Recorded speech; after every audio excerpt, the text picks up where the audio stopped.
program. Our daddy, Obonvik Tata, is a national icon.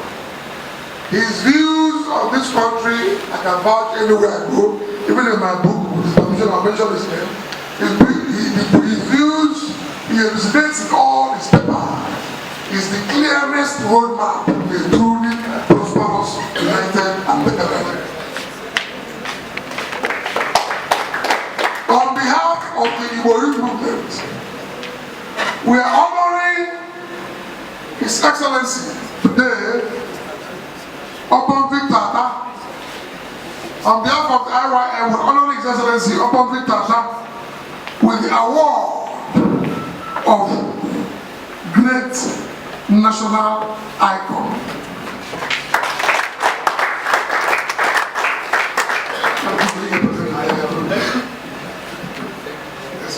For his contributions to national development.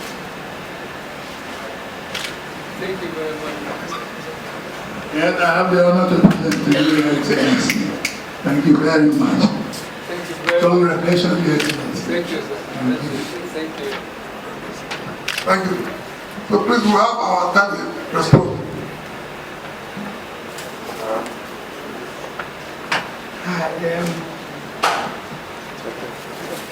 I want to respectfully recognize my protocol, the convener, Pastor Yotuko. I want to recognize our father here, father to some of you, senior brother to me, because I'm only 10 years behind you, 81 years of age.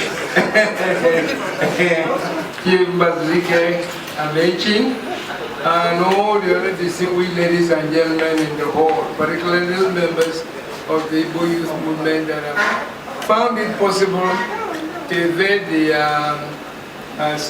obstacles and have been able to come.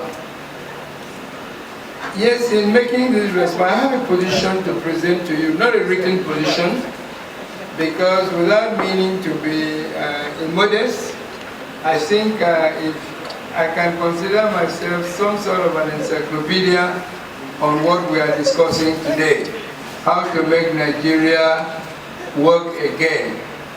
But before, so let me just draw attention to one or two things that Chief Amechi said, which you may not, or which I think requires emphasis. He says today we are living in a country where there is a lot of danger.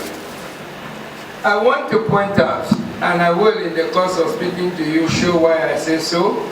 I want to point out that the greatest danger in the country today is danger to the country itself, because it runs the risk of self-imposed extinction if we are not careful, if we do not do certain things that we ought to do. He also drew attention to the fact of the need for some kind of mass demonstration. We have seen this in Lebanon. It didn't last 1 week before the Prime Minister resigned. We've seen it in Chile, we've seen it in Iraq. We saw it earlier in Sudan, where a young girl on the top of a car was reading poetry, singing songs, and then the head of state had to run out of town. I am not even expecting that we will get to the point of any kind of demonstration. I want to believe strongly that there's nobody today who wishes Nigeria well that does not recognize and accept the need for us to go back to what made us a great country before. So we listened to Chief Achebe, who had said there was once a country. And I'd like to modify that and say that in fact there was once a beautiful, great country, full of promise, full of opportunities, full of hope. But where we are today, we seem to have sunk into a state of hopelessness, and this we must get out of. But to go into the point I want to make to you, I remind you again of the theme of this meeting, which is how to make Nigeria work. For me, that shows that starting from the beginning, we believe in Nigeria. It's just a matter of how to make it work. So if anybody comes and accuses Pastor Elliot or Igbo Youth Movement of wanting to break up Nigeria, he is wrong. What he wants and what we all want is a new Nigeria, a Nigeria that's born again, so that we can be where our founding fathers expected us to be when they formed this, put this country together. Now, what did they put together? They put together a country built firmly on the foundation of true federalism. One may ask, what in fact is true federalism? And I can give a very simple answer. Go and read the 1960 Constitution. Go and read even the 1963 Constitution, when we even became a republic, and we're talking about a presidential system as opposed to a parliamentary system. You will see all the enactments there that form the foundation of what was a true federal system. In a true federal system, I would not be jealous of what's going on in the center, because the center would not really matter to me. The center would be would be there to just administer those of us who have agreed to come together and remain as a country. And we are not by any means the first multinational country in the world. There are a lot of multinational countries in the world, and very, very few of these have attempted to impose one nationality on everybody. One of the most successful examples in Africa was Tanzania. When Nyerere became the president, so he had just inherited a lot of tribes with a boundary drawn around and called a country, but it is not a country. What did he do? He said, first of all, we must have a common language. He didn't go to English. He didn't go to any of the tribal languages. He formed Swahili. He said, you cannot work where you come from. You must go and work somewhere else and consider yourself a Tanzanian, you don't give yourself a tribal origin. You come from Tanzania, you come from Tanzania. He did so many things that just made everybody, after a while, know that all they can claim is that they are citizens of Tanzania, and they start quickly now began to forget about where they came from and so on, other than the fact that they come from Tanzania, they speak a common language called Swahili, and that is an example of a multinational country that became one nation by imposition of a dictator. But it could only have happened because of the size, very small size, very few people, so you could do that. But where you have larger groupings in these multi-nations that try to form one nation, like in Britain, you have the English, you have the Scottish, you have the Welsh, you have Northern Ireland. And believe me, they maintain their identity to a very large extent. They are given a very large measure of autonomy. The laws in Britain are different from the laws in Scotland. They are different from the laws in Northern Ireland. Different from the laws in... If you qualify as a lawyer or even a medical practitioner in Britain or in England, you have to go and sit exams in all these other places before you can practice in those areas. And for those of you who love football, tell me, they don't have a national football team. There's no British football team. You have English team, you have Welsh, you have Scottish. To that they give to sports. They are different, but they decide to come together and be one country. And I think that is the way Nigeria should go. And that is the way Nigeria started. And that's why Nigeria was what it was. Prosperous, control your resources, do what you want to do with it within the law, and improve yourself to the extent that you can. And believe me, there was no jealousy. Because once you generate something and you're allowed to use it for the betterment of yourself, you're not looking at somebody else as having cheated you or should have given you more. It is this give, because we developed a system of sharing, which was brought in by the military. The military's been gone for how many years now?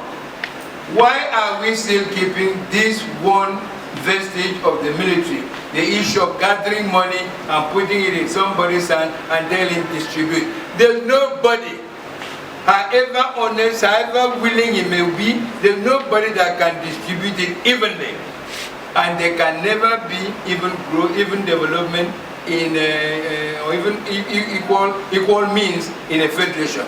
But there will be equal opportunities, because nothing stops you from leaving where you come from, coming to where I come from, and be making yourself even better than I can, even from where I am. So this is the kind of thing. Resource control are some of the elements, one of the elements that must be there in a true federal system. Security must be in your hands. That's why today we say there's only one Nigeria police force. But we hear that this state is forming its own security system. This group of states are coming together to secure themselves and all kinds of things. Even the one Nigeria police force being supported by the different governments. So why are we pretending? There's nobody that can protect you better than you yourself. And therefore, security must be in your hands, and state police is an absolute necessity if we are going to have a true federal system. And I'm really jumping here, but I'm going to leave you with a paper I presented. It was an 18-page paper, and it came out as 16 pages in a published newspaper, a pull-out in the Vanguard newspaper, which you can read. And you see my views. I have developed them and expanded them one by one to establish why I think without a true federal system, that danger that Chief Amechi talked about, that danger that I say the greatest is against the state. There's an issue here. The youth must learn to work with the elders if we are to achieve this.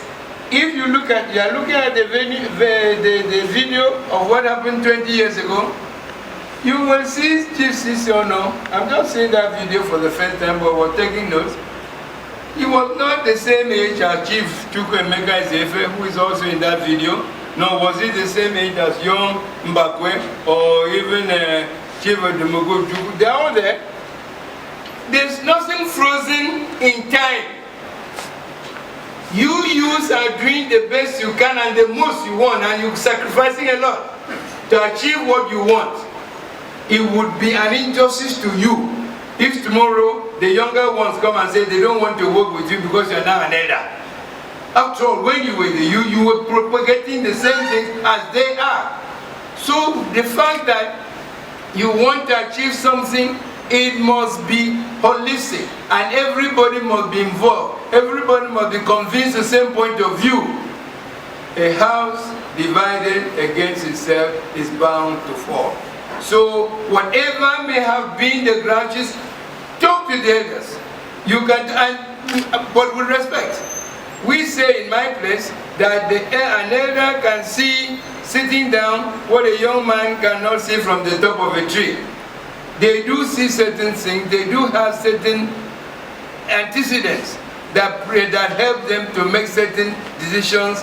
It is good to understand their mind, how they are working. Make them also understand your mind, how you are working, and come to an understanding of where you both want to be. Because if a new Nigeria comes today, all of us will be in it together. There won't be a new Nigeria for the youth, there won't be a new Nigeria for the elders. So the youth, the elders must find a way of working together so that what we want to achieve will be more readily and more easily achieved than if we work separately.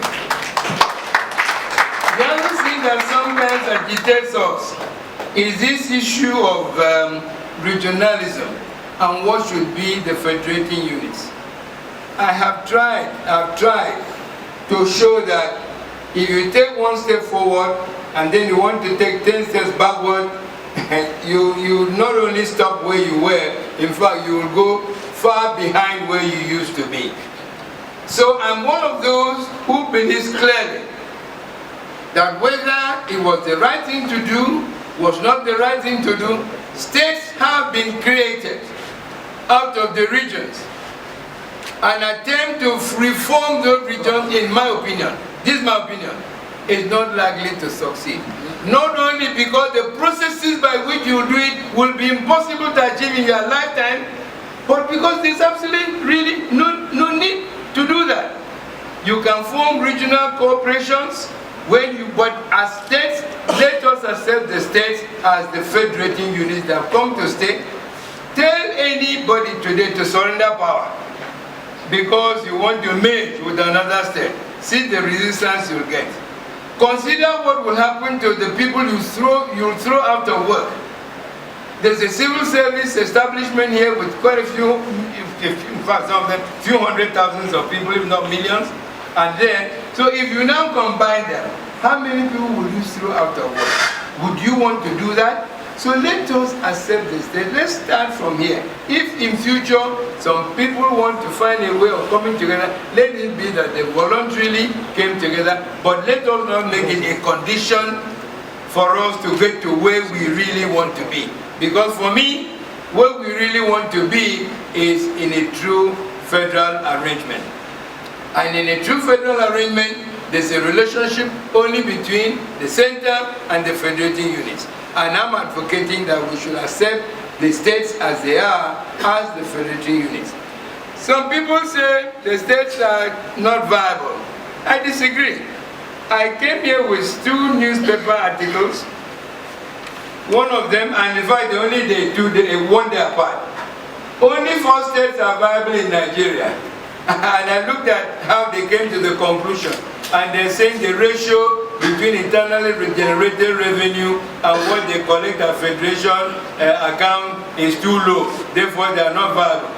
But they forget that that thing that's being redistributed as federation from federation account came from the states in any case. If you are giving them to the states in the first instance and not collected it to the center, that would have gone to increase tremendously the internally generated revenue, which would have made those states, by your own calculation, viable. But apart from that, I don't know any state in Nigeria that cannot be viable, given what we have in every state of this federation.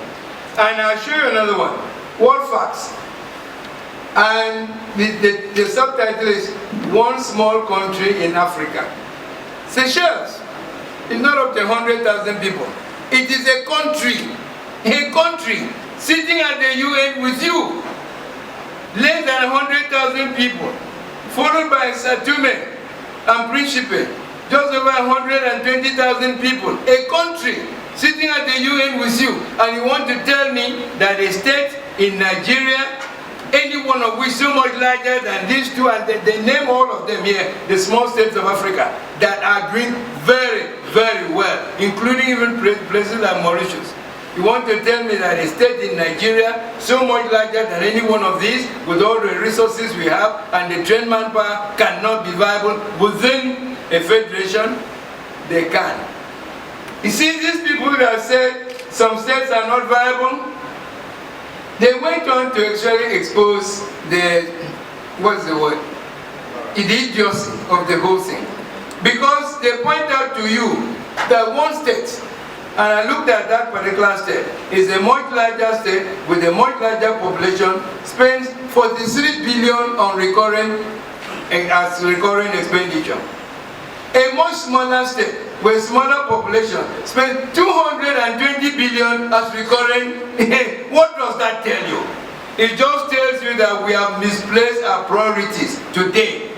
And the privileges that we use here, that of the way we spend our money, the way we throw away money, one commissioner, a commissioner in a state executive can have 60-something aides. The governor will have over 100 aides. This is the problem. If you knew that you had only this amount of money to run your state with, you would run it properly and you would be seen to be viable. So we cut down on expenditure pattern and the way we waste money, and I use the word waste because a lot of it is wastage, and patronage to people that we feel will be able to snatch ballot boxes for us the next election. That is where we have the problem coming. And talking about that, it leads me to maybe perhaps the last thing I want to talk about this election and the ballot system. This presidential system was introduced, I think, in 1963, only 3 years after we had independence. It is not working. We have experimented with it, it is not working. That is why the governor becomes a total dictator.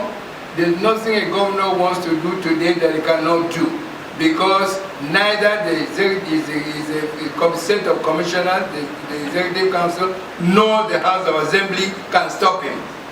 Similarly, the president, and in the presidency is even worse, because it is not even the National Assembly that's caging him. He probably has a cabal that's dictating to him and piloting him. So we have a situation, and I ask the question, and I can ask all of you here, when is the last time you had a meaningful discussion with the person that represents you, either in the House of Assembly or even at the federal level? You don't, because they are not made by you. They are made by the party and the courts. Our votes have become useless because we go and vote and we finish, an election result is announced, which we all are astounded at, and then the next minute they go to court and the court pronounces something else to affect what was discussed or what was announced by INEC. So where do we belong? We don't. But in a parliamentary system, you elect somebody from your community to go and represent you. That person effectively becomes the chief executive officer of your community. If there's no school in your community, if the roads in your community are bad, if the health facility is not there, he will know, he will speak for you. I don't know when you yourself know the last time your representative spoke for you, where you are, where they are today. This parliamentary system just does not seem to work anymore. It never really worked at any one time. It served the military properly, yes, because they have only one line of command. There had to be only one head of state appointing people to the government, to the other states to become governors or military administrators. But when you come to the civilians, I believe there's a lot more to gain from a parliamentary system than from a presidential system. And if we now should want to give Nigeria a new birth, what we ought to do is to get ourselves ready for a new constitution. A constitution that will leave out everything on religion. There should be nothing about religion in our constitution. There should be nothing about tribe in our constitution. You should just accept a constitution that is a civil constitution, and it should spell out a return to the parliamentary system, and believe me, we will get a new birth and we'll get a new Nigeria, which would be the dream of our forefathers that worked for everybody, and it worked for everybody. And anybody that says, no, it cannot work today, I cannot see it, because I say this to the labor people. You are happy at uniform wages. What does that really mean? When Nigeria was prosperous, when Nigeria was a federation, the West was paying 5 shillings, the East was paying 3 shillings, the North was paying 2 shillings. Nobody grumbled, because the cost of living, circumstances of life, it differs everywhere.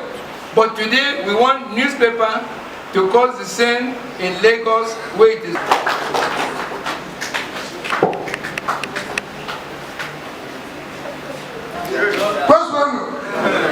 Ladies and gentlemen, if I am about how to make Nigeria work, it is my honor and to call upon the former Secretary General of our Igbo, our daddy, Chief Ndukaya, to say a few words to us. Daddy. Mr. Chairman, next lecturer, Distinguished ladies and gentlemen, don't be surprised. Here is an angry 82-year-old man. Very angry. Why? I flew the Union Jack flag, singing God Save Our Gracious Queen. I'm feeling strong that from a country even under colonial masters. And I saw the Union Jack come down and the flag called green, white, green go up. And we were all full of hysteria. In those days, the colonial governors who took salute in the Empire Day, they didn't look like human beings. We thought they came from somewhere. And there was order. There was discipline. There was a country, even under colonial masters. Then our forefathers, principally Nnamdi Azikiwe, Ahmadu Bello, and Chief Obolo, manning the three tripod ports of Nigeria. If you put a port, there are only three tripods. If you remove one, the port will fall. They did their best. Particularly Nnamdi Azikiwe. I know many Igbos are angry with him. Oh, if you had done that, we would not be in this position. But we must remind ourselves that Zik, like Nkrumah, was a pan-Nigerian. He was also a pan-Africanist. So was Nkrumah. They believed in the black race that they can come together and do wonders. All these things are dead dreams, and that's why some of us are angry. I'm asking you, do we have a country? No. I know security men will be here. You shouldn't accuse me of hate speech. But like egg and chicken, what is hate speech when you are not talking about hate action? Which is the other. The Igbos have a saying, when you beat a child, you don't stop him from crying. All hate speech is what is called hate speech. It's a result of hate action on fellow Nigerians that are not palatable. I think the message I have to is a challenge. 2 weeks ago, I was inaugurated as a patron. I was there before, of what they call National Anti-Corruption Volunteer Corps. And I told them I came to that function to challenge them. For example, are you volunteers against anti-corruption? What is corruption? In Nigeria, we think about big money. Yes. When you see a sign, do not urinate, and you go there, urinate, you are corrupt. Yes. When you buy a car, they give you a guideline. If you put the ignition, you turn it right, the light will come on. If you do it left, you are corrupting the system. Nigeria has been completely corrupted in all its systems, and I blame it places on the corridors of the military. They destroyed our country, and they're also angling to continue ruling us. I am 82. I don't fear anybody anymore. I paid my dues to the country. I did. For example, I was a resident electoral commissioner that brought Obasanjo to power. We started from local government up to presidential. We did manual, and it was one of the best elections. But we had an advantage that there were only 2 contestants. Today we have 90-something contestants. So the matter is complicated. But we are the architects of our own doom. Let us not blame the British. If you blame the British, who wanted to put us in a position for their own benefit, and we are encouraging them to continue, why should you then turn around? Let me quote Shakespeare. The trouble is not with our stars, but with ourselves. The young people are talking to you. What happened here this morning is an example of cutting your own nose to spite your face. Why should anybody in a democratic setup stop people from attending a voluntary organization. Why? Ladies and gentlemen, Chief Awolowo in his own time said, hunger is a legitimate instrument of war. Today, our politicians are telling us that poverty is a legitimate instrument for dictatorship. That's what we are suffering.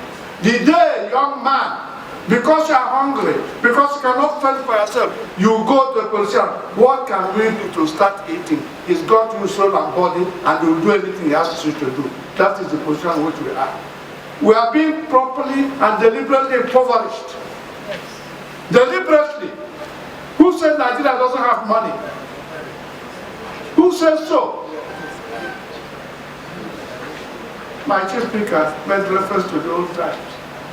Yes. I went to a university called University of Nigeria. That university was built by Eastern Region from money, not by the government, but by a parastatal of the government, the Eastern Nigeria Marketing Board. They brought the first £5 million and £500,000 every month to maintain the university. Today we talk that states are viable. I'm glad I listened to you. Who says so? The problem is that the military usurped and hijacked everything that belonged to us, and now I'm giving us some peters from it. And when I listen to people talk about blaming states for federal allocation, what is federal allocation? It is our collective fund that some people have taken and are deciding on how to share it. Let me give you an example. When I started, I'm very passionate. Who said in Nigeria that there shall be 774 local governments put in our constitution? Who said so? And so, Lagos wants to increase. You cannot do it because it's a constitutional matter. When did we, federal government, get involved in local government matters? We should be asking questions. That's what the parliamentary. Those days, local government are created by regional and state government, not federal. I happen to have known the program, the last permanent secretary, minister of local government and chieftaincy matters. And we're having a national conference in Yobe. And the decree came abolishing local government ministries in the states. I came home like a bishop without a cathedral. But it's back again. These are the issues that we're talking about. We are talking about Nigeria. We must be ready. I'm challenging we, the people. I'm glad that our speaker made a reference. Didn't you see Turkey? The military wanted to take over, and the president, they went from country, made a speech, and people moved out and stopped that. We are afraid to die. And that is why. In Turkey, people are coming out in snow, others are making coffee and bringing to those people. Lebanon only a few days ago. Why can't we learn? We, the people, are the owners of this country. And we give people authority and trust to them, and they become masters and treat us the way they like. And when you talk, they say you are causing riot. Showore said revolution. What is revolution? Change. I live in a generation when the British police, before they arrest you, they come and question you. They go, they check out what we told them. They will do it until they are now sure that they can charge you to court before they arrest you. Today you make a noise, they put you away. We are running a Gestapo city, and we should be able to say so. This country, I wrote, Mr. Chairman, I want you to know. In 2018, I wrote Saraki and Dogara. I also made them public. Confidential letter titled, Enough of Vicious Circle of Restructuring. I drew the attention that this country has enough documents to give us a constitution that belongs to we the people. Because the constitution we have now was a constitution compiled by military and fraudulently imposed on us as we the people. And I asked, how many of us participated in that constitution we are running today? It was by military generals, from the northern section, one after the other, who ruled 33 out of the 30 years of military rule. And Nigerians are greatly about it. If this constitution is our constitution, then we, the people, we know our constitution. I refer to them. That even about a time we had Vision 2020. That was 1918. And I said, in 2018, we have not even started the journey. 2 years to 2020. Then 2005, Obasanjo came with a beautiful document, which managed to get to the Senate. But as usual, the Senate, instead of sifting the chaff from the seed, threw the baby at the back of the well. And came in 2014. A wonderful organization. My friends call it the Wanted Sovereign National Conference, for which Nadeko people were sent on exile. But we had a national conference, which coincided with 100 years of British forced amalgamation of our country. And the president said, come, let us talk about how we are going to live. In 100 years, we've seen crisis upon crisis, including a civil war. How do we go together? We're diverse people, and we lived in peace before. So 429 people selected across the nation, ethnic nationalities, professionals, politicians, professionals, everybody, women, 429. And they sat, spent our money, almost billions. People criticize them, but I thought that if you are going for such a conference, you need to be paid properly, so you can hire a hotel and live. But what do our people do? Some of the delegates squatted with their one-room person in Abuja and put the money in their pocket. This conference came out with 623 unanimous resolutions. 623, which cut across political, social, economic problems we have had in the past 100 years, and suggested that we are going to about that. What do we do? Mr. President came and said it's good for the West Part of our state. And we are keeping quiet. We, the people, are challenged today that this country ours belongs to us and we must rescue it. I don't mind as I do that, then they pick me up. Because that's their job. And I'm telling them, these people, what you do today, you will be victims of it tomorrow. Because it's evident. I'm asking our people, do not be afraid. We are the owners of this country. Our politicians have treated us in a very shabby manner. You listen to a young girl of 16 talking to world leaders. How dare you? Talking about climate change. How dare you? I'm supposed to be in school. I'm not supposed to be here. But how dare you? I'm telling our politicians. How dare you treat our country, great country created by God, with all the blessings that no other country in the world has had? How dare you treat us this way? You talk about cabals. I wrote, no, they didn't even acknowledge before they shifted to PDP. This year, 2018, I've written Mr. President, from a citizen to Mr. President. I know they won't allow to see the letter, but I've written. This year again, just a few weeks ago, I've written the Chief Justice of Nigeria on my letterhead by my name, challenging them to some of the things.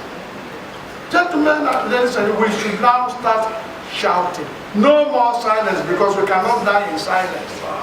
There's a narrative going on how some people have decided to run this country their own way, whether we like it or not.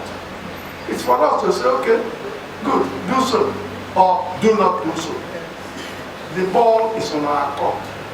And if we want, we should stop complaining. We should do something about it. And what do we do? Resist oppression, because for me, oppression stops the day that the oppressed says no. Thank you very much.